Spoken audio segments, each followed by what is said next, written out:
we meet Eugene Belford in the 1995 film Hackers, gliding down a fluorescent-lit corporate hallway on a skateboard. Operating under the alias The Plague, he is a leather-clad corporate security officer who writes a custom computer worm to quietly siphon $25 million from his own employer. A criminal operation this sophisticated doesn't appear out of thin air.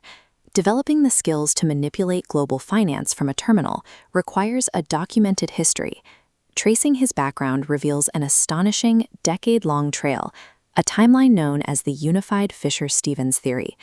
To uncover Eugene Belford's true origins, we must look closely at his past lives across 3 separate films and watch an accidental cinematic universe come to life. The trail begins in 1985 with the film My Science Project. Our subject is Vince Latello, an anti-authority street kid from Brooklyn who has been relocated to rural America. Vince lacks formal education, but he is a dedicated car nut with a rare, intuitive grasp of complex electrical systems. He puts those skills to use by wiring a highly advanced, classified alien engine directly to a standard car battery. The resulting surge tears a massive hole in the fabric of space-time. The government steps in to secure the perimeter. They immediately arrest Vince for possessing and tampering with highly classified extraterrestrial technology. Vince has the raw mechanical talent and a deep resentment for authority figures, but he is cornered by federal agents. He needs a way out. Facing a long sentence in a federal penitentiary, Vince takes a plea deal and vanishes into the Witness Protection Program. By 1986, he resurfaces in Short Circuit. He is living quietly in California under the name Ben Jabatuya. He masks his aggressive Brooklyn street kid roots with a fabricated accent and a highly submissive personality. The government leverages his unique mechanical skills by placing him at the defense contractor Nova Robotics. Here, he upgrades from muscle car engines to high-level circuit boards, working directly on the advanced SAINT robot project. The psychological strain of this assignment is severe. The scripts from this era show Ben being constantly demeaned by his corporate bosses, repeatedly threatened with termination, and forced into a state of total obedience. Still, the street-smart kid occasionally breaks through. When a crisis hits, this terrified, rule-followed employee effortlessly hotwires a company van, noting aloud it's the first vehicle he's stolen in the U.S. By the end of his time at Nova Robotics, he has mastered advanced coding and hardware engineering. He also learns that corporate executives are incompetent and corrupt, and that playing the obedient nice guy will only get him crushed. After quitting robotics, he attempts to open a toy business in New York City, only to be beaten and betrayed by a corporate banker.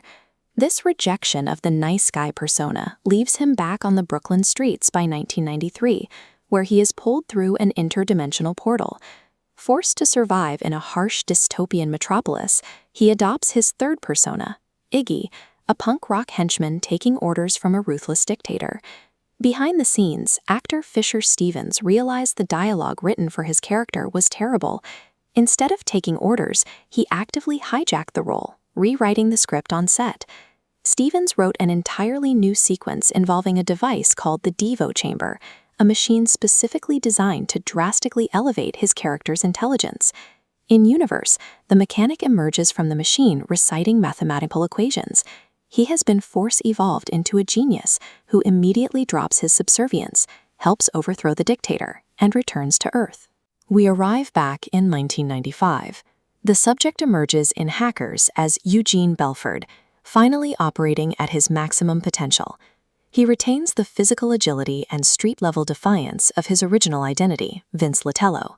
He weaponizes the deep-level hardware coding and system architecture knowledge extracted from his time at Nova Robotics. And he applies the biologically enhanced, genius-level intellect and cyberpunk aesthetic acquired in Dino Hatton. 10 years of being arrested by the military, degraded by corporate executives, and subjected to interdimensional experiments strips away his moral compass. He abandons the rules and decides to control the system rather than serve it. By refusing to play the obedient sidekick, Fisher-Stevens rewrote his own character's destinies. Through this creative rebellion, Stevens accidentally built a character arc spanning a decade, connecting 4 unrelated films into a single logical timeline.